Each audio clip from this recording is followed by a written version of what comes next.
Good afternoon. I'm Katelyn Matson, and this is the Green Room. Yaniv Segal is the music director of the Salina Symphony Orchestra. They are preparing for their next concert, which is on May the 7th, and it is all about women. Hi, Caitlin. I have to say, chatting with you is like one of the highlights of my time in Kansas every time I'm here. So thanks for having me Really? back on your show. Yeah, I love your questions and like where it makes me go and think. So thank you. That's just made my day. What a wonderful compliment. Thank you. Well, I have a question already in mind. So part of your program, it's all about women. It's about strong female characters, strong women. Powerful women voices and music. Yeah. And it starts off with a suite from an opera by contemporary female composer Jennifer Higdon. And Mhm. the opera is Cold Mountain. Now, people out there will have seen the movie or read the book. It was a book first, a really, It's a book by Charles Fraser, and yes. I'm one of those people who has read the book but has not seen the movie. Well, I think a lot of the audience will have done one or the other at least. Right. Uh, but you're not featuring any vocalists on it. It is a suite of orchestral music from the opera. hmm And this was actually a commission that the Salinas Symphony is a part of. Is that correct? Yeah, so there's what we call now consortiums is when a group of people or a group of orchestras or presenting organizations get together to finance the commission of a work. And what's really great when these things happen is that there's something like 20 or more orchestras that are in this consortium, and we have 2 years in which we have the exclusive right to perform it. It's great for us. We're making living music happen, but it's also great for the composer because when you get a consortium like that, your piece is getting many performances across the country. So I'm glad that these things are happening more and more. You all band together essentially, and each organization pays X amount of dollars to the composer Yep. for Yeah. Yeah. these 2 exclusive years. In this Right. case, it's 2 exclusive years. Yeah. And it's it might sound like a lot, but it's not like people who are full-time composers.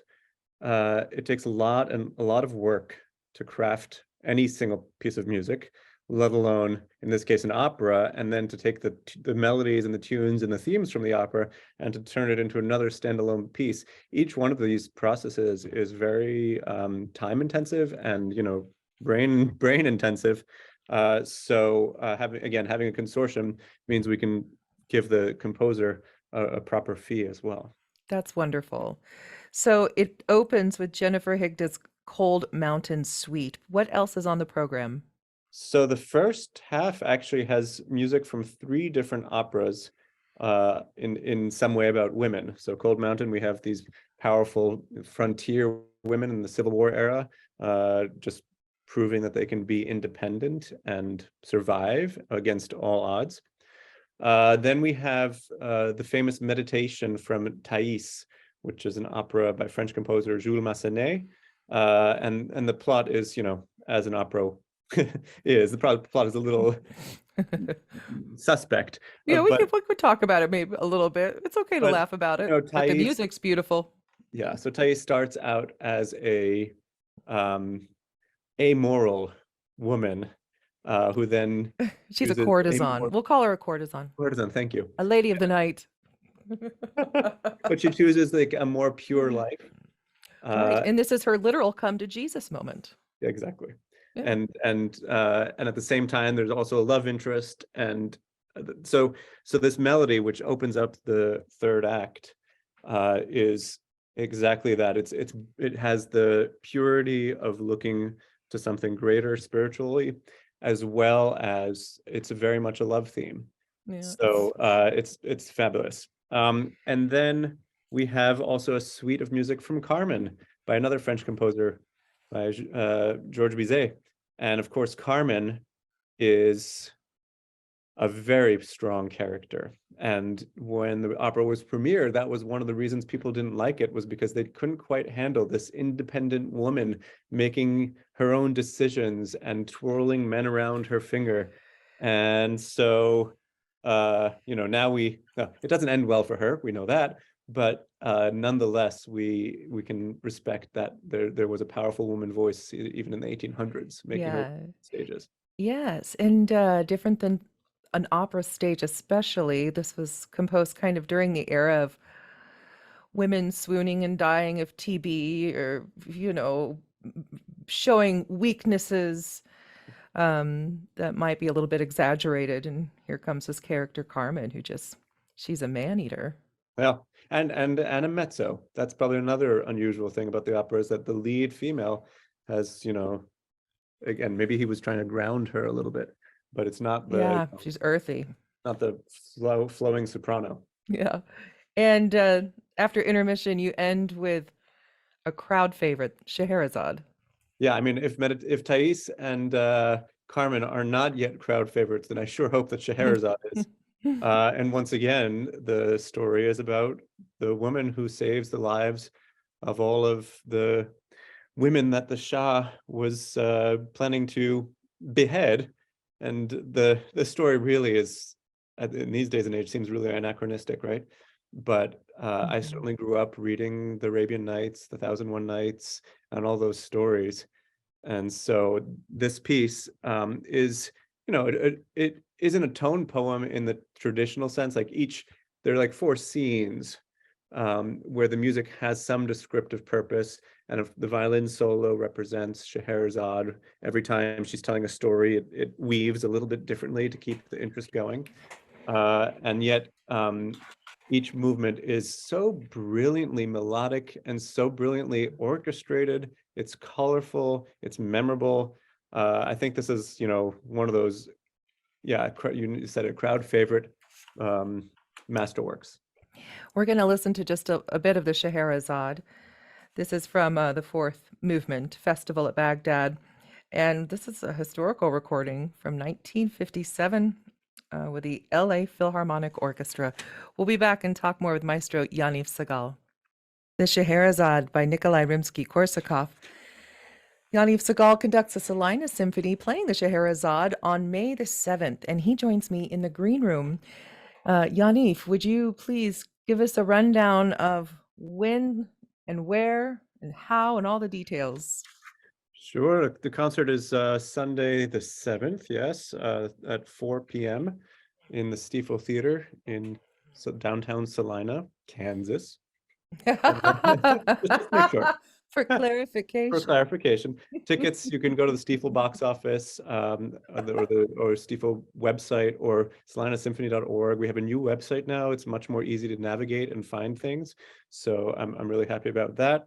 And yeah, you can come at the door, but if you want to come early, because at 3 o'clock, I do a pre-concert chat in the Watson room, and I'll talk about the program. I'll answer some questions. We are at the point where we're just putting on the finishing touches for next year. So we should be ready to talk about that as well by concert time. An announcement about next season. Yeah, Oh, so that's fun.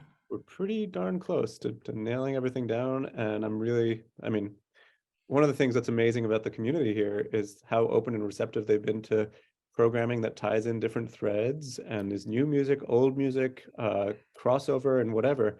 So I'm continuing with that trend.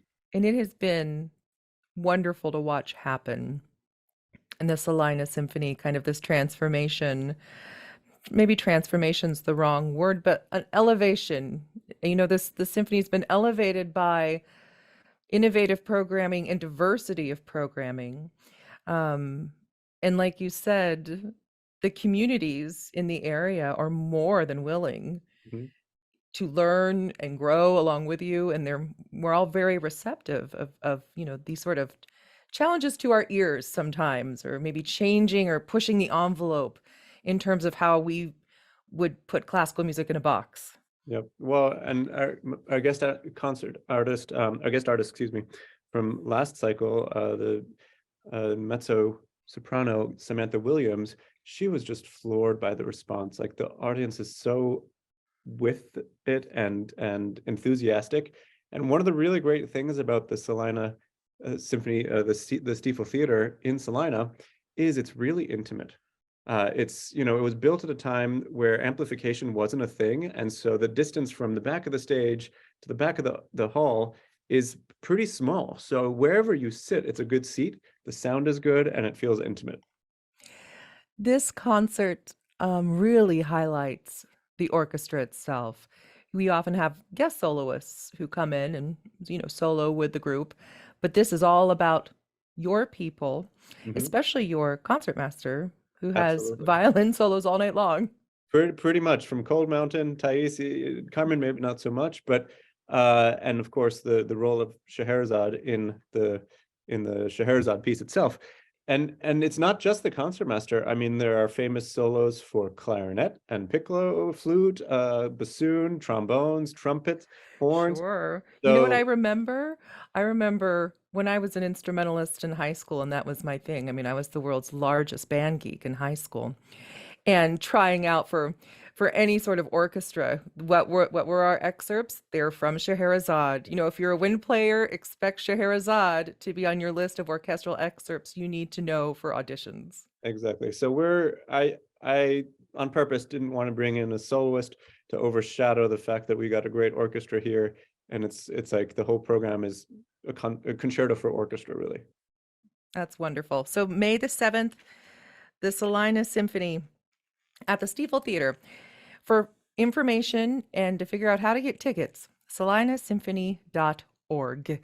You could probably walk if you're in Salina. You can go to the Stiefel and get your tickets there. You can go to the Stiefel box office online. You'll be redirected there if you just go to the Salina Symphony website, salinasymphony.org. All the information you need about purchasing tickets is right there.